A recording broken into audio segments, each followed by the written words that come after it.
El estudio de hoy, hermanos, es acerca de Emmanuel. Vamos a comenzar leyendo en Mateo capítulo 1 del nacimiento de Jesús y cuando él recibió este nombre de parte de un ángel. Dice, el nacimiento de Jesucristo fue así, estando desposada María, su madre, con José. Antes que se juntasen, se halló que había concebido el Espíritu Santo.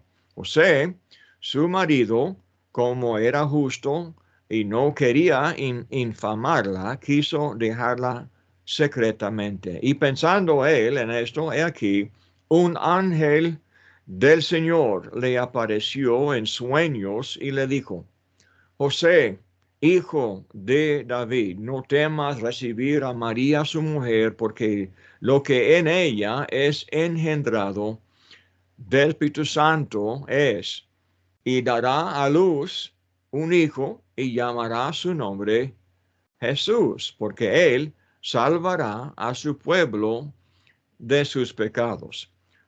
Todo esto aconteció para que se cumpliese lo dicho por el Señor por medio del profeta cuando dijo: He aquí, una virgen concebirá y dará a luz un hijo, y llamará su nombre Emmanuel, que traducido es Dios con nosotros. Y despertando José del sueño, hizo como el ángel del Señor le había mandado y recibió a su mujer. Hermanos, me gustaría hablar de este nombre, Emmanuel. Eh, Su nombre sería Jesús y lo conocemos como Jesucristo, porque también Jesús es el ungido de Dios, es el Cristo, es el Mesías que los profetas habían anunciado de antemano. La palabra ungido se encuentra en Salmo 2 y le llama al hijo de David, y del Mesías le llama el ungido de Dios. Y el otro nombre que tenemos aquí llamará su nombre Emmanuel. Y nadie le llamaba Emmanuel cuando él andaba aquí en la tierra, que sepamos. Pero uh, el significado de la profecía no es que sería nombre propio, pero el nombre como en el sentido clásico, el Antiguo Testamento, y en el Nuevo, el nombre que daba atributos, que daba descripción, que describía algo de Jesús, Emmanuel, Dios con nosotros. Hermanos, tenemos en el nombre Emmanuel mucho del sentimiento del Evangelio que encontramos en la predicación de Jesús. La verdad es que nació de una virgen porque su padre fue Dios, Dios con nosotros. Y entonces, de un sentido literal, Jesús salió del cielo, llegó a la tierra, como dice el Evangelio de Juan. Antes estaba con Dios, en el principio era el verbo, y el verbo era con Dios. Aquí tenemos Dios con nosotros, el verbo era con Dios y el verbo era Dios. Este era en el principio con Dios. Todas las cosas que por él fueron hechas, uh, y sin él nada de lo que ha sido hecho fue hecho. El 4 dice: en él estaba la vida y la vida era la luz de los hombres. La enseñanza de la vida y de la luz también se encuentra en Isaías, en esta conexión con el Mesías. La vida que tenía el Padre, también tenía el Hijo, y dice que él entonces en 14, y aquel verbo fue hecho carne y habitó entre nosotros, y vimos su gloria, gloria como del unigénito del Padre, lleno de gracia y de verdad. Hermanos, el profeta Juan, el apóstol Juan, nos entrega un mensaje acerca de la naturaleza de Emmanuel, de Dios con nosotros. Jesús salió del cielo, llegó a la tierra, el verbo fue hecho carne, Dios en la carne, Dios con nosotros, habitó entre nosotros. Aquí tenemos Dios con nosotros, con el propósito de qué? De que y vimos su gloria, mostró la gloria de Dios. ¿De qué manera? Pues en otros estudios ya hemos tocado la cuestión de la vida que hay en Dios. La vida fue la luz del mundo, la vida fue la gloria de Dios y vimos esta gloria para que nosotros también pudiéramos conocer no solamente la gloria de Él, pero también conocer la gloria de Él en nosotros. Él morando en nosotros, Cristo en nosotros, el Padre en nosotros, cuando andamos conforme a la voluntad de Dios. Dice gloria como del unigénito del Padre. No hay otro, Él es el único, lleno de gloria y lleno de verdad. Esta cuestión de la gloria de Dios en nosotros se toca en 2 Corintios 3:18. Cuando vemos la gloria de Él, estamos nosotros transformados conforme a esta gloria, de gloria en gloria. Y Santiago 1 también hablando de la ley, de la libertad, mirando esta ley. Si somos no somos oidores olvidadizos, sino hacedores de la palabra, entonces tenemos el mismo efecto de ver la gloria, de ver la ley, de ver la enseñanza de Cristo, ver cómo Él enseñó esta gloria, demostró la gloria, y nosotros, si hacemos lo que Él nos enseña, compartimos en esta misma gloria y también en esta verdad. Y la palabra verdad es una palabra muy importante en todo el Evangelio de Juan. Dice, conoceréis la verdad y la verdad os hará libres. Jesús vino para dar testimonio a la verdad. La verdad es la fidelidad a Dios. La verdad es de no hablar mentira, pero hablar la verdad, de andar en justicia, esto es de andar en verdad. Entonces, el concepto son metáforas, entendemos esto, pero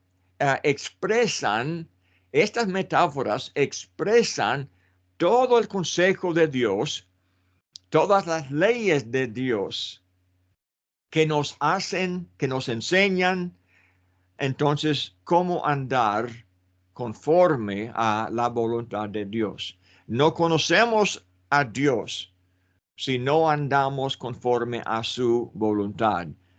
Dios tiene carácter de justicia, de santidad, de verdad, de fidelidad. Todos estos conceptos también nos enseñan a nosotros para que seamos participantes de la naturaleza divina, segunda de Pedro 1, 3 y 4.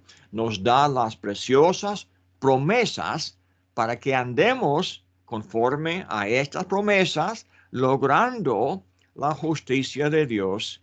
Y esto es la naturaleza de Dios, la gloria de Dios. Todo comienza entonces con este concepto de la profecía, la promesa del profeta Isaías. Vamos a leer ahora de Isaías el capítulo 7 y el versículo y el contexto en el cual Isaías expresa por primera vez el concepto de Emmanuel. En este caso tenemos un rey muy malo, el rey Acaz.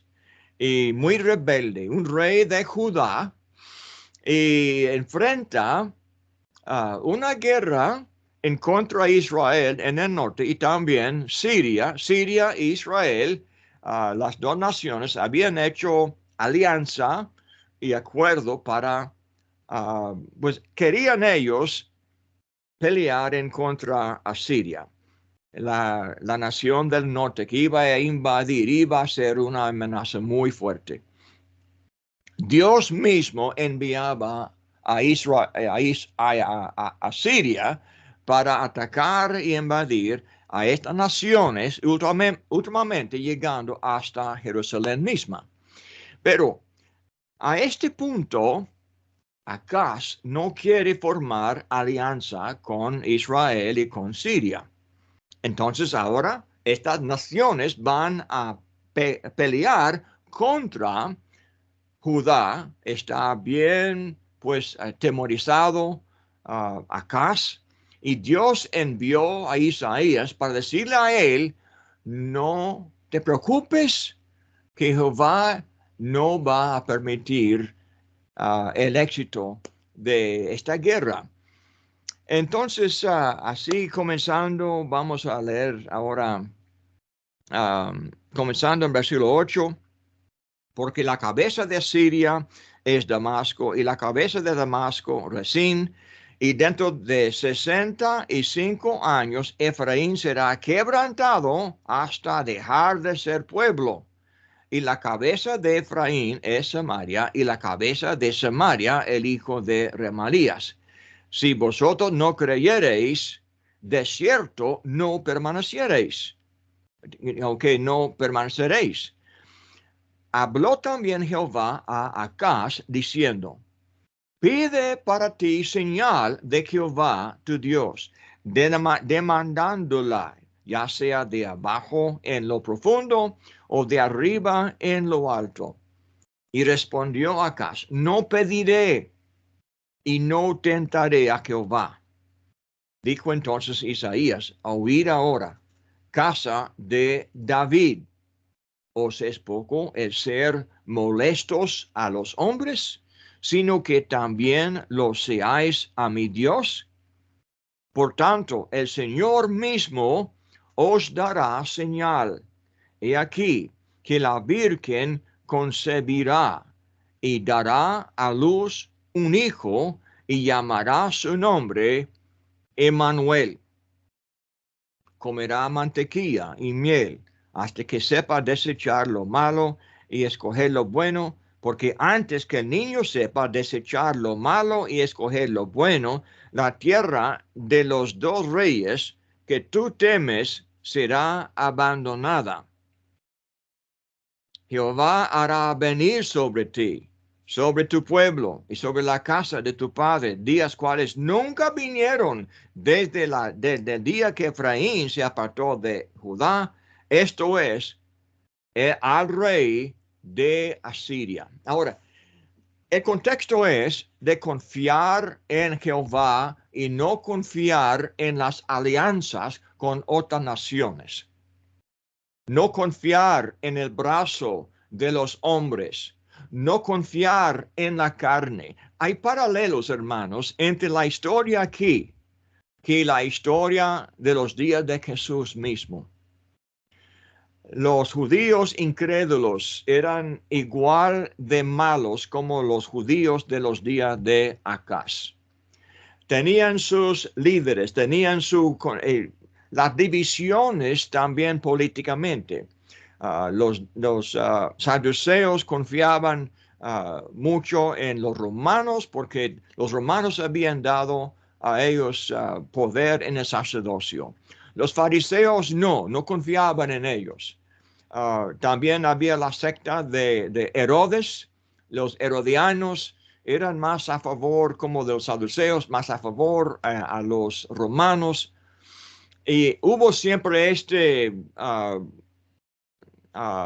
pelea entre ellos acerca de en quién debemos de confiar. La verdad es que los fariseos confiaban mucho en la carne y pensaban ellos que confiaban en Jehová, pero confiaban más en sus tradiciones, en la licenciatura que los hombres daban de uno a otro y temían más a los hombres y amaban más las alabanzas de los hombres que la alabanza de Dios. Por lo tanto, cuando Jesús vino entre ellos, todos ellos, los dos grupos, rechazaron a Jesús, el Hijo de Dios. El conflicto que tenemos en Mateo y también en Juan tiene mucho que ver con este contexto de confiar en la carne y no confiar en Dios. El mensaje sale de Isaías aquí y el capítulo 8, como vamos a ver.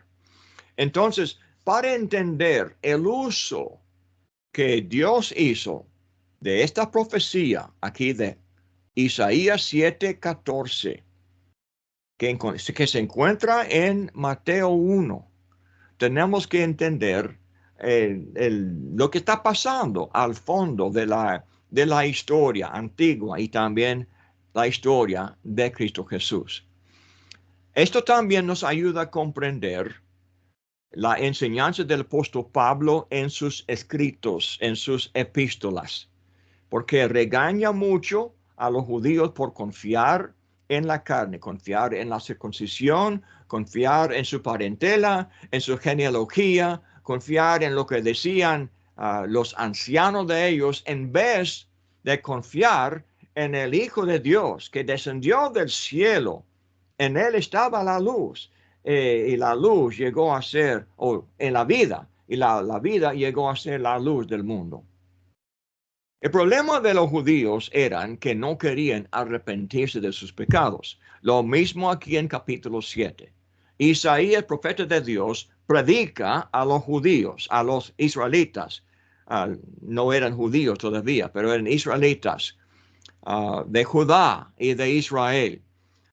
Ellos seguían en la idolatría, seguían en el consejo de los agoreros, en los encantadores, los que eran de la religión del oriente, los poderes de aquel entonces, y pensaban mucho en el poder de Egipto, el poder de Asiria, el poder de las naciones grandes, y estaban siempre buscando manera para hacer alianzas con varios grupos.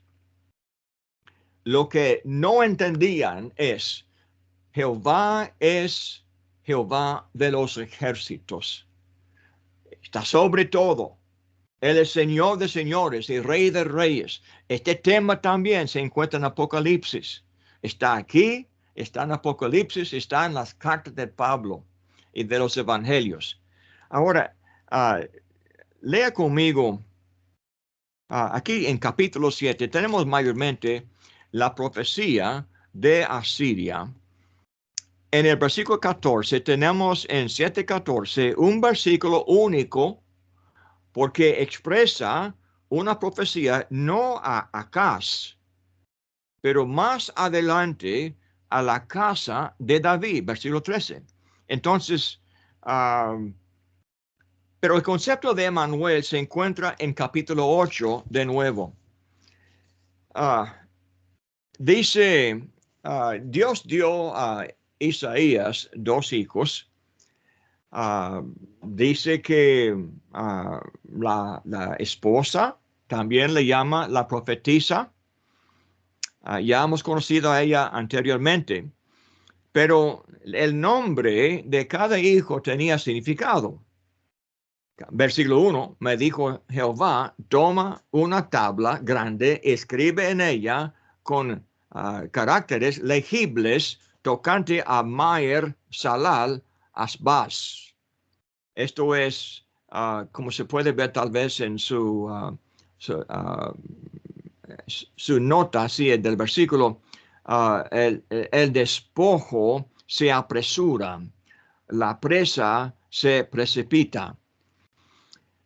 Entonces, dice, y junté conmigo por testigos fieles al sacerdote Urías y a Zacarías, hijo de Jeberequías. Me llegué entonces a la profetisa, la cual concibió y dio a luz un hijo, y me dijo Jehová, ponle por nombre Maher Salal Asbaz, porque antes que el niño sepa decir Padre mío y Madre mía, será quitada la riqueza de Damasco y los despojos de Samaria delante del rey de Asiria.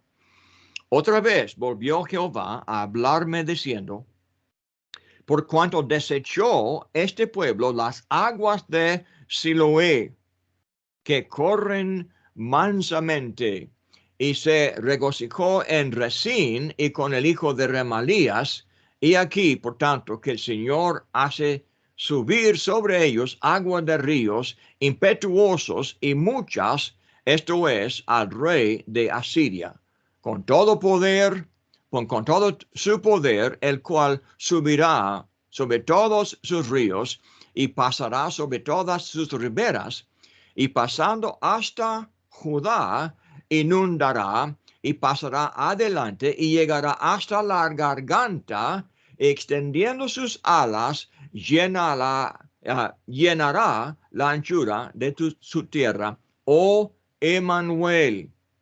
¿Ok? Tu tierra, oh Emmanuel. ¿Cuál tierra es? Versículo 8, es Judá. Judá es Emmanuel. Reuníos pueblos y seréis quebrantados. Oíd, todos los que sois de lejanas tierras, ceñíos y seréis quebrantados. Disponeos y seréis quebrantados. Tomad consejo y será anulado. Proferir palabra y no será firme, porque Dios está con nosotros.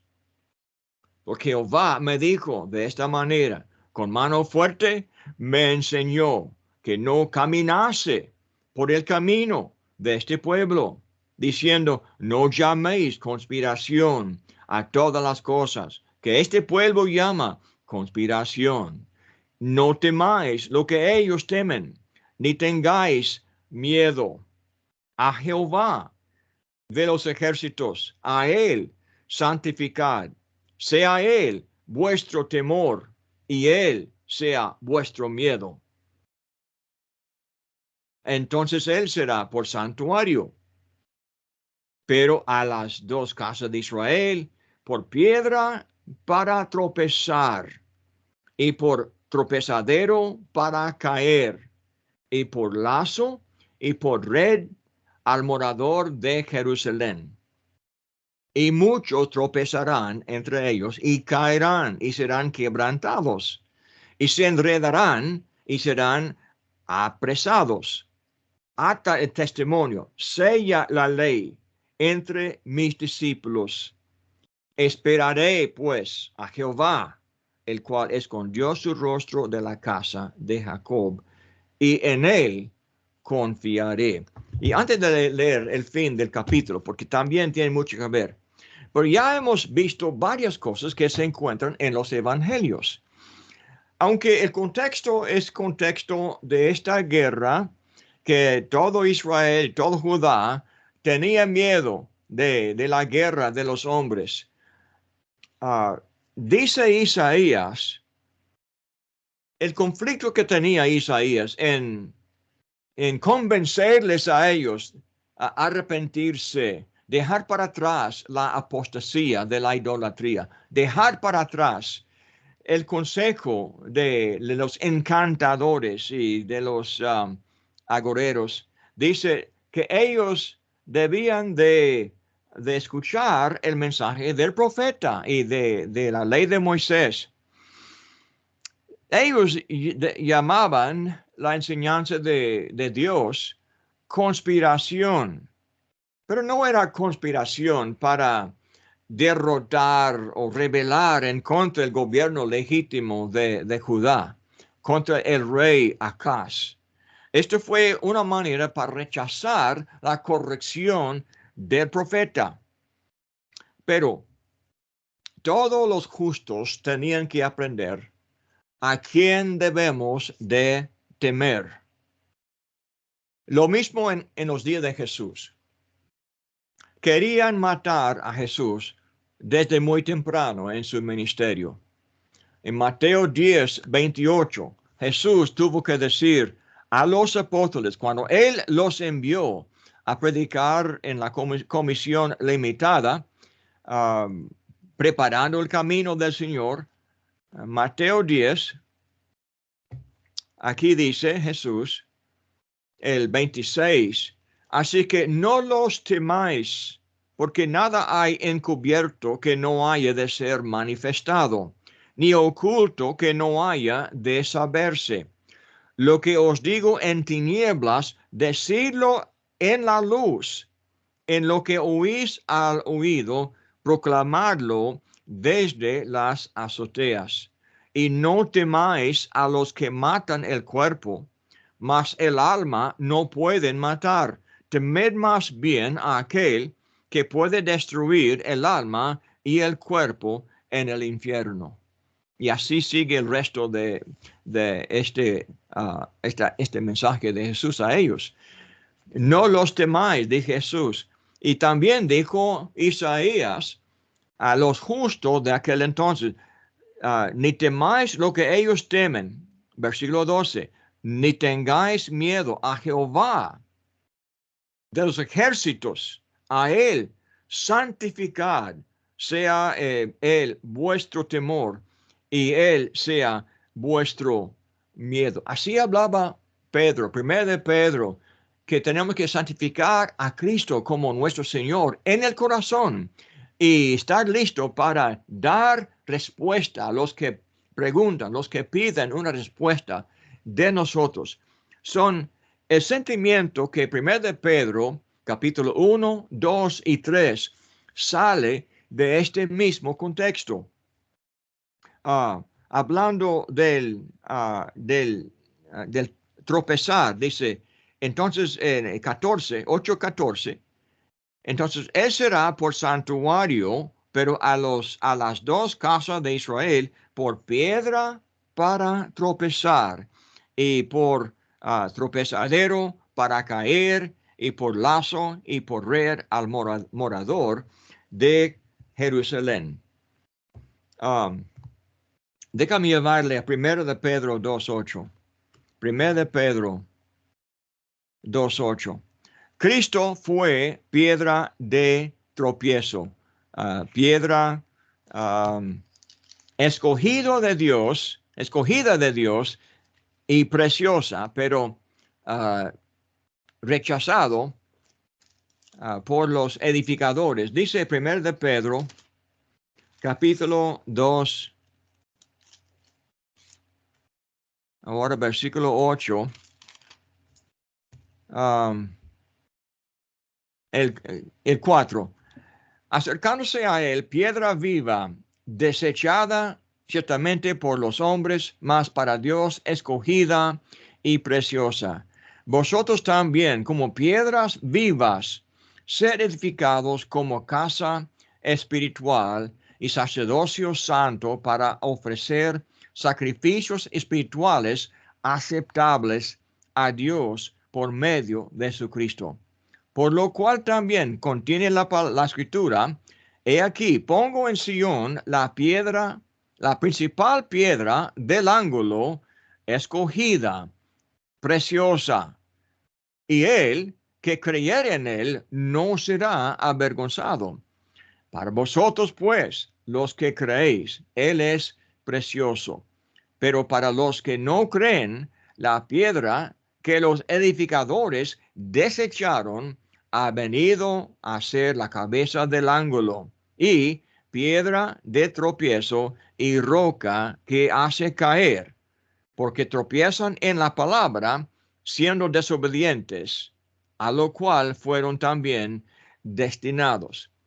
Este viene de Isaías 8:14. Entonces, y 15. Después de decir Isaías, esperaré pues a Jehová, el cual escondió su rostro de la casa de Jacob, y en él confiaré. En los días de Isaías, el juicio venía y no hubo manera para frenar la llegada de los soldados de Asiria. Iban a entrar primero en el norte de Israel y después llegando, como dice aquí, hasta la garganta, versículo 8, llegará hasta la garganta a Judá. Dice, extendiendo sus alas, llenará la anchura de la tierra, oh Emmanuel. Judá, oh Emmanuel. Voy a seguir leyendo, pero me gustaría volver a esta cuestión. ¿Por qué llamó Isaías a Judá Emmanuel? Lo va a hacer lo mismo en la preciosa parte de Isaías 53, cuando habla del siervo de Jehová como Israel. Pero ¿quién es el siervo fiel de Israel? Es Jesús, en Isaías 53. Ahora, vamos a leer de Isaías 8, el versículo 18. He aquí, yo y los hijos que me dio Jehová somos por señales. Los dos hijos de Isaías, señales. Cada uno tenía nombre, señal. Y presagios en Israel de parte de Jehová de los ejércitos, que mora en el monte de Sión. Jehová, que tiene sus ejércitos sobre todo el mundo, más poderoso que los ejércitos de Asiria, de Siria y de Israel. Ahora dice el 19, y si os dijeren, preguntad a los encantadores y a los adivinos que susurran hablando, responded, ¿no consultará el pueblo a su Dios? ¿Consultará a los muertos por los vivos? El problema era a quienes iban a escuchar. Escuchaban estos consejeros que daban falsa doctrina, falsos conceptos y falsas costumbres, las costumbres del oriente que no eran conforme a la voluntad de Jehová.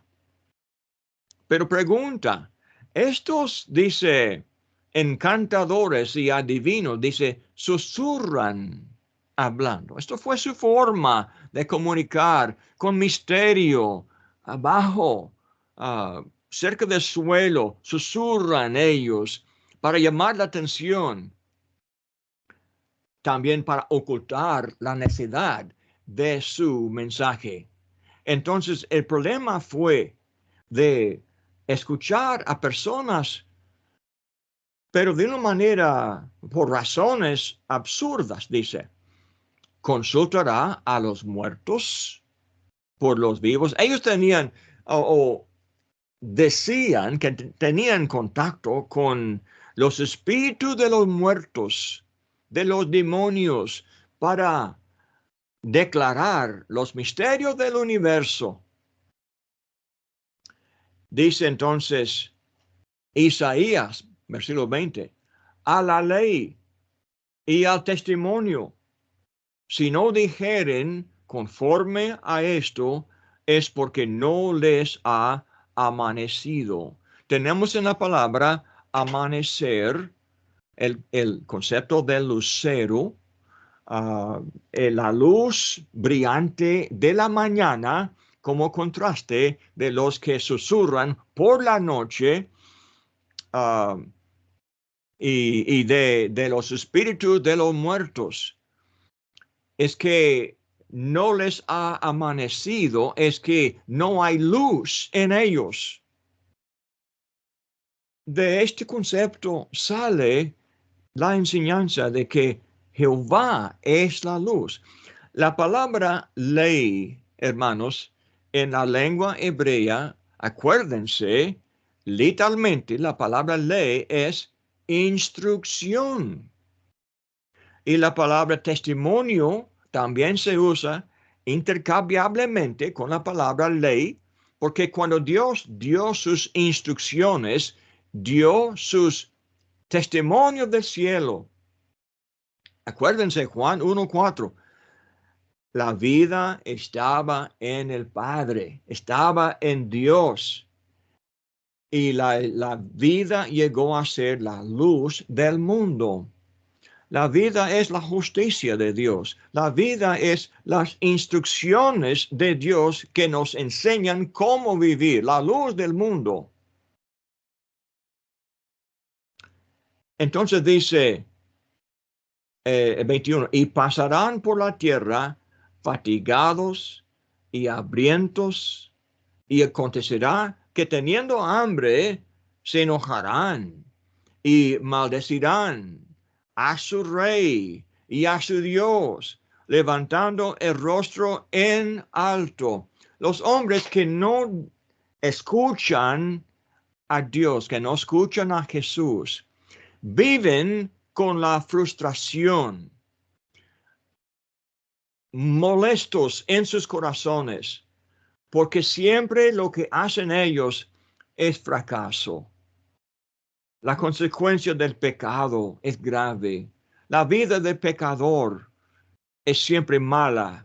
Últimamente hay engaño, hay mentira, hay violencia, hay guerra, hay todo desorden. Los hogares se destruyen.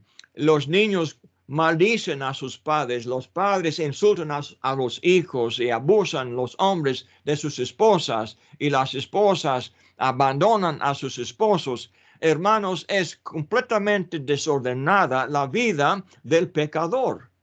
Los hombres que no escuchan a Jehová. Este mensaje es lo que también Jesús predicaba en el Evangelio del Nuevo Testamento. Acuérdense que en la profecía de Malaquías, que el trabajo de Juan el Bautista o Elías y de Jesús después de él, en el último capítulo de Malaquías, dice, en el último versículo del Antiguo Testamento, Él hará volver el corazón de los padres hacia los hijos, el corazón de los hijos hacia los padres, no sea que yo venga y hiera la tierra por maldición. Tenemos hoy padres que insultan y abusan de sus hijos. Ahora los hijos, cuando llegan en su adolescencia, odian a sus padres y a veces entran en peleas con ellos y salen entonces y toman y son tomados ellos y sus padres son tomados y así pierden su sensibilidad, pierden su razón. Es muy común, hermanos, esto, los que andan en este conflicto. El Evangelio vino para arreglar la vida. Si no entendemos esto, hermanos, no entendemos el Evangelio. La ley, la instrucción, el testimonio de Dios, las promesas de Dios. El testimonio es, Dios dice que si obedecemos a Él, la vida será buena. Siempre se repite en Moisés y también en el Nuevo Testamento. La vida del hombre que obedece a Dios es una vida bienaventurada. Así comienza el primer sermón en Mateo 5, en el Sermón del Monte. Bienaventurados los pobres en espíritu. Pero aquí, el problema que tenemos aquí también con los fariseos, altivez, dice, toda altivez será, capítulo 2 de Isaías, dice, después de la profecía de la iglesia, del 1 al 4, dice el 5, venid, oh casa de Jacob, y caminaremos a la luz de Jehová. Ahora el 11, y la altivez de los ojos de los hombres será abatida, y la soberbia de los hombres será humillada, y Jehová solo será exaltado en aquel día, porque el día de Jehová de los ejércitos vendrá sobre todo soberbio y altivo, sobre todo enaltecido, y será abatido. El gran mensaje de Isaías y también de Cristo Jesús es que los altivos no pueden entrar en el reino de los cielos. Debe ser pobre en espíritu. Debe de escuchar la voz de Dios. Y como dice aquí en Isaías 8, a la ley y al testimonio. Si no dijeren conforme a esto, es porque no les ha amanecido. Si Dios quiere, la próxima semana, entonces vamos a volver a Isaías y ver la aplicación en el Nuevo Testamento, en las enseñanzas de Jesús. Y gracias, hermano, por su atención y por este tiempo que hemos pasado juntos. Y que Dios lo bendiga.